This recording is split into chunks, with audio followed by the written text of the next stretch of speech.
documented these stories.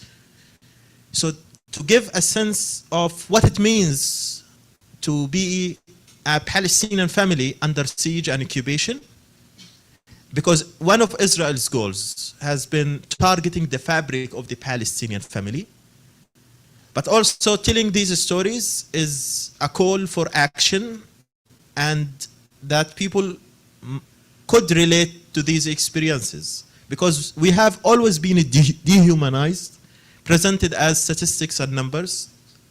And telling these stories is to inform people what it means for a family. Again, the experience of my family is not unique. It's not unique at all. I know hundreds of families who lost their children because of the siege. They were shot, they were denied a permit. It's like this, even the slow death Asma talked about. It sometimes becomes worse than the actual death. So again, this is the call for action. It's too traumatizing to relive the trauma and retell the stories again and again, but this is a call for action. Knowing that, the United States gives Israel $3.8 billion in military aid every year. And that's why we are here telling these stories, hoping that sharing these stories will one day bring about change.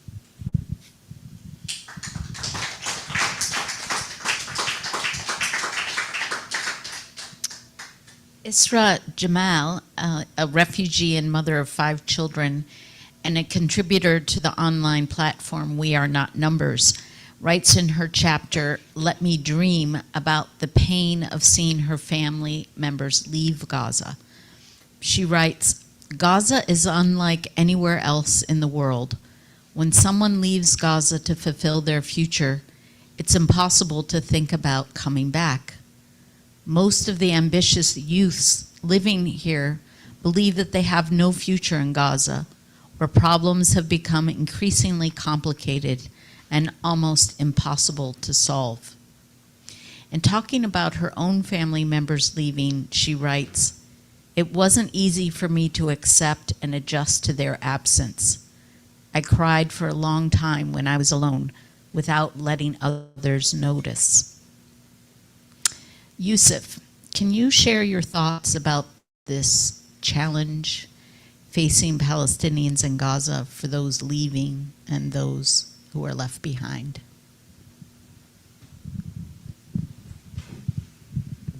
So the story of Isra is very similar to the story, my story, Jihad's story, and Asma's story, like the story of every single Palestinian in Gaza. Her parents had to leave. Her eldest brother had to leave to Egypt to do his PhD. Her younger brother also left to Germany to pursue education. And she knew inside her that she will not be able to see them anytime soon because of the complications of traveling. Getting in and out of Gaza is a challenge. It takes months. And this is for people who are allowed to travel. There are people who are not allowed to travel in the first place, who cannot afford even to pay to get their freedom. So very often, and we have this collective feeling that when we leave Gaza, it's not going to be short. That's why when people travel, you will find hundreds of people who come to their houses the day or 2 nights before to say goodbye because they know too well that they will not see them anytime soon. I left Gaza 6 years ago. Jihad left Gaza 10 years ago, and we were not able to see our families meantime.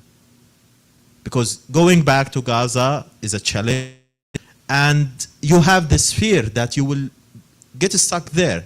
Like all your plans, if you're working, you will not be able, you are unlikely to be able to go back to your work or your PhD studies. So you have to finish something before you can finally decide to go back for different reasons, the journey itself, but the fact that you are literally entering a prison.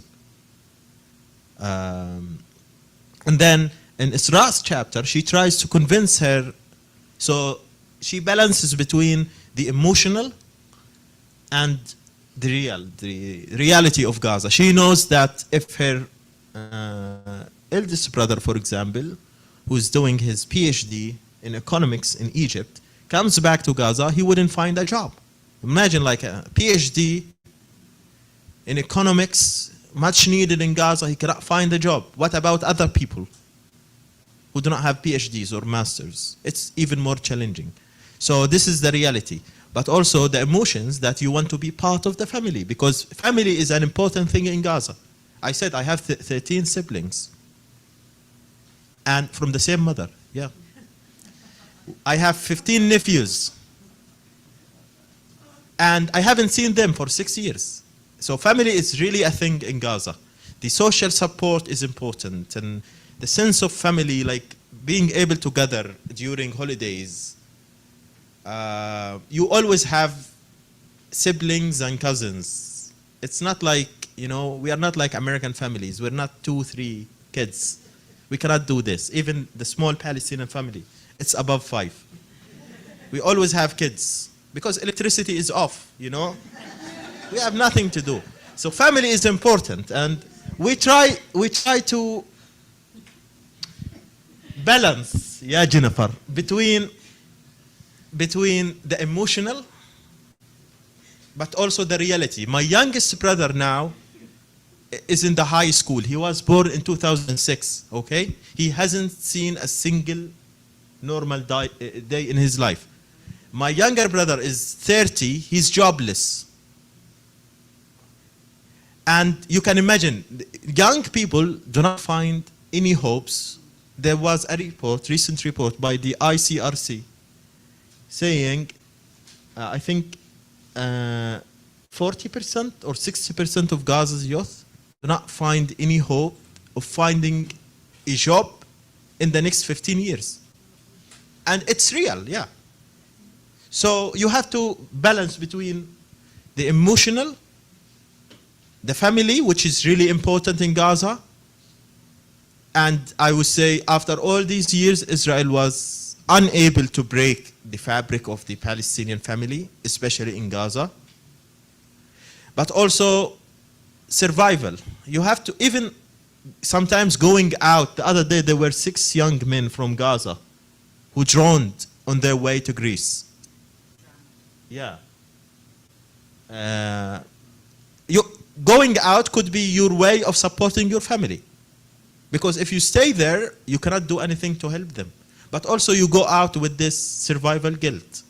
So we always say, you leave Gaza, but Gaza doesn't leave you. You always, it's out of place. You know, you're thinking half of your body and mind is there, the other half is here. And you need to manage.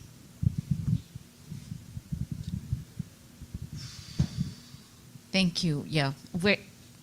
I hope you want to read the book now. I mean, all 3 of them are such great speakers and storytellers, and we've and comedians. You know, there is some fun. There's some good jokes in this book too. I mean, it wouldn't be a book about Gaza if there weren't some good jokes in it. So I want to give the audience here some chance to ask questions as well.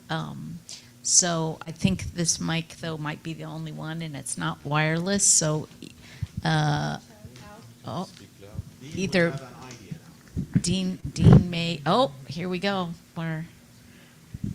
We didn't work on the tech for this evening for nothing, right?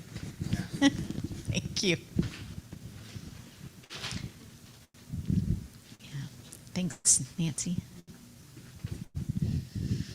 So wonderful to have you here, although I know that only half of you are here and the other half is still in Gaza.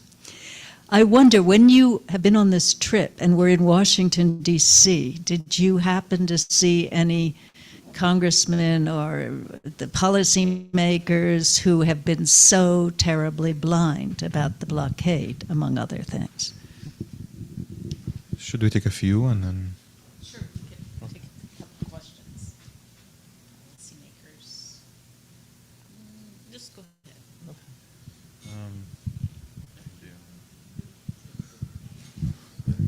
as Gaza's ambassador in the U.S.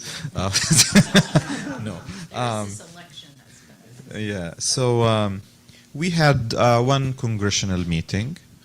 I mean, I would say that the young staffers are more receiving and more open and more willing to listen. Although we know that this probably won't reflect on the short term, and that we might not see dramatic changes in U.S. policy regarding Palestine in general and Gaza in particular. But we had two events in D.C. and they were both were packed, and people came and showed up and were present, and we found so much support in a very alienating place. But we hope that this